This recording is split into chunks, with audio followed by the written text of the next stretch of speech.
Iran ने पाकिस्तान पर एक बड़ा हमला किया है। ईरान की मिसाइलों ने पाकिस्तान को भीतर तक थर्रा दिया है।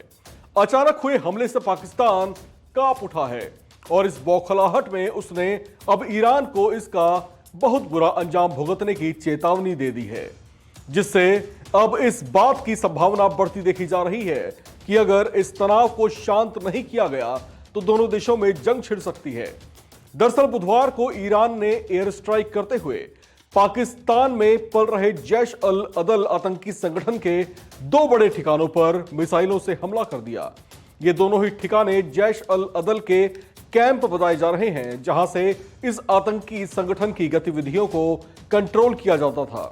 ईरान के इस बड़े हमले को उसकी एक बड़ी रणनीतिक चाल बताई जा रही है, जिसने दुनिया के सामने पाकिस्तान की पोल खोलकर रख दी है। दरअसल इस अटैक के बाद आतंकवादी संगठन जैश अल अदल ने एक बयान जारी करते हुए खुद इस बात की पुष्टि कर दी है कि ईरान ने बलूचिस्तान में उसके लड़ाकों के घरों को निशाना बनाया है।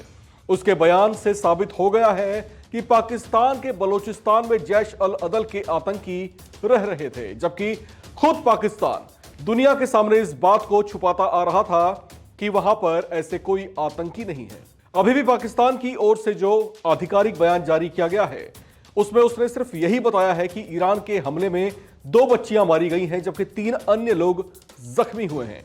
जबकि चर्चाओं के मुताबिक ईरान ने जैश अल अदल के कैंपों पर हमला करके कम से कम उसके 100 से ज्यादा लोगों को मार गिराया है, जिसमें कुछ आम नागरिक भी शामिल हो सकते हैं। जिन 2 ठिकानों पर ईरान ने एयर स्ट्राइक किया वो बलूचिस्तान से करीब 122 किलोमीटर पाकिस्तान के भीतर हैं। इस हमले से सख्ते में आए पाकिस्तान ने ईरान को धमकी देते हुए उसको इसका बुरा अंजाम भुगतने की बात कही है। पाकिस्तान ने ईरान पर आरोप लगाया है कि उसने न सिर्फ एयर स्ट्राइक कर उसके एयर स्पेस का उल्लंघन किया, बल्कि उसकी संप्रभुता को भी चैलेंज करने की कोशिश की है।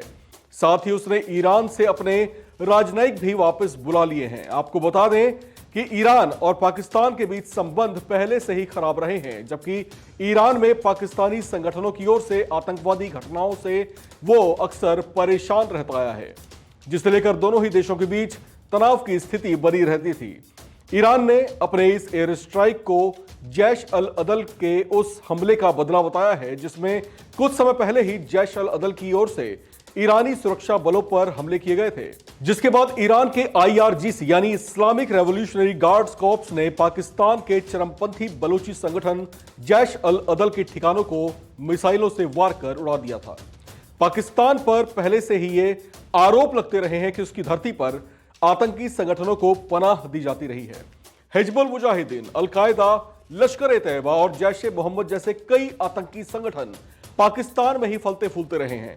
इन्हीं में से एक है जैश अल अदल, जो खास तौर से अपनी आतंकी गतिविधियों को ईरान में ही अंजाम दिया करता है। ऐसे में ईरान ने एयर स्ट्राइक कर उसे बड़ा सबक सिखाया है। आपको बता दें कि पाकिस्तान की ओर से जारी आतंकी गतिविधियों के कारण ही भारत ने कुछ समय पहले ही उसके कब्जे वाले क्षेत्र बालाकोट में एयर स्ट्राइक किया था।